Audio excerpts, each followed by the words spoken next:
to my channel.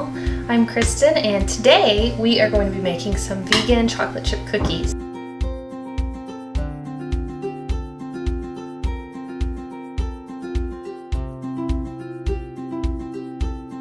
After a lot of practice and trial and error, I found this recipe, kind of made it my own, and it's perfect. We've made them so many times. It's our favorite, one of our favorite cookie recipes. So I'm going to share it with you today. Let's get started. Okay, so the first thing you're going to want to do is to measure out your egg replacer. If you're not making this vegan, you can use 2 eggs. Otherwise, I use Ener-G egg replacer, and it's 3 teaspoons of the powder and 4 tablespoons of warm water. So set that aside, and then in a large bowl, you're going to measure out 1 pound of flour, which is just shy of 3.5 cups. To that, you're going to add 1 1/4 teaspoon of baking soda, 1 1/2 teaspoon of baking powder, and 1 1/2 teaspoon of salt.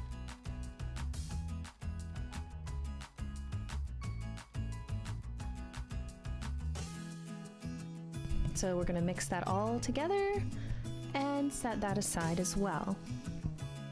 So to a stand mixer, you're going to add 2 1/2 sticks of butter, or 1 1/4 cup. I would definitely recommend using the stick butter because it's a lot easier than trying to measure it in the cups. And it does not have to be softened because you're going to whip it up, as you'll see in just a moment. To that, you're going to add 10 ounces or 1 1/4 cup of light brown sugar,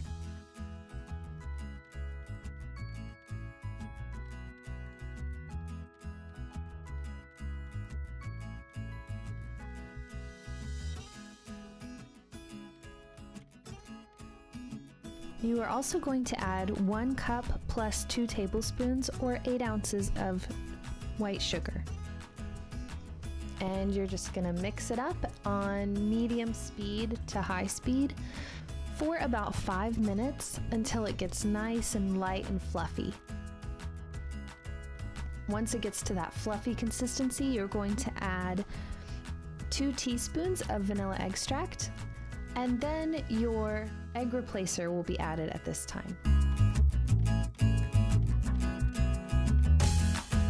At low speed, you're going to add your flour in, and it's really hard with one hand on the camera and one hand pouring in the flour, so I recommend you don't hold a camera while you add your flour.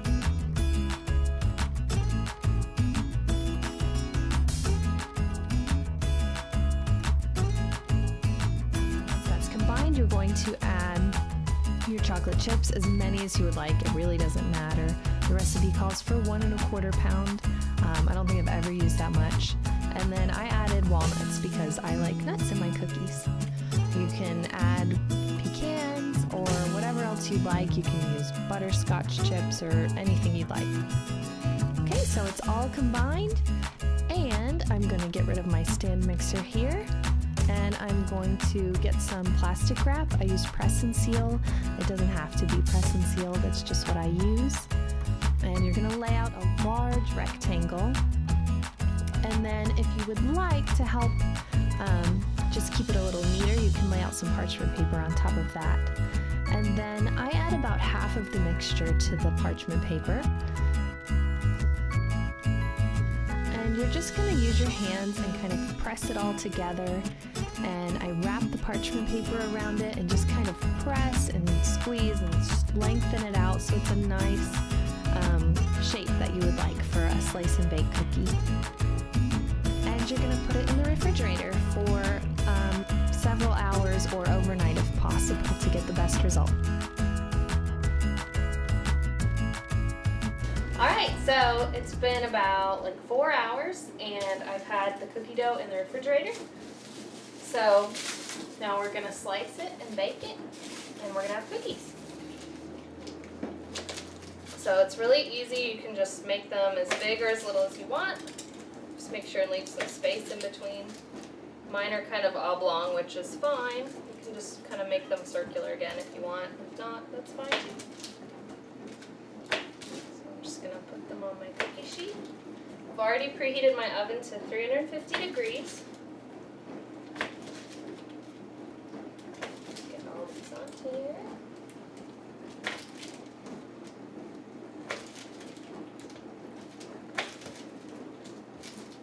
And it's great because you have leftovers, you have an extra one that makes 2 whole logs of cookie dough. So you can have them later and you don't have to worry about saving like a bowl of cookie dough or anything like that. Alright, so there's the cookies.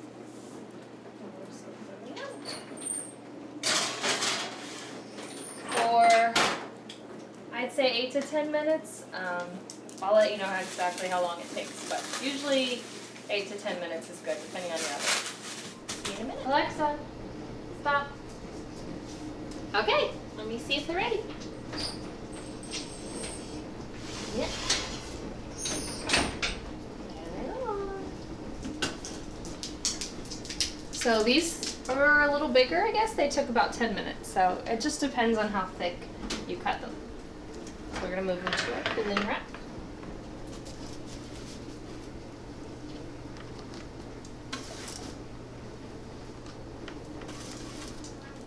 Alright, I tried to get my family to taste this cookie with me, but nobody wanted to be on the camera, so I'm gonna try it for you, which is great because I get 2 cookies now to try.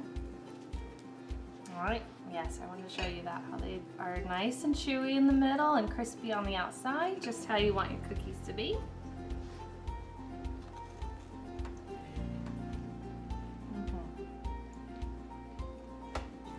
So good. Thank you guys so much for watching. If you enjoyed, please give it a thumbs up and subscribe if you're new. I have a lot more recipe and household videos to come. Bye!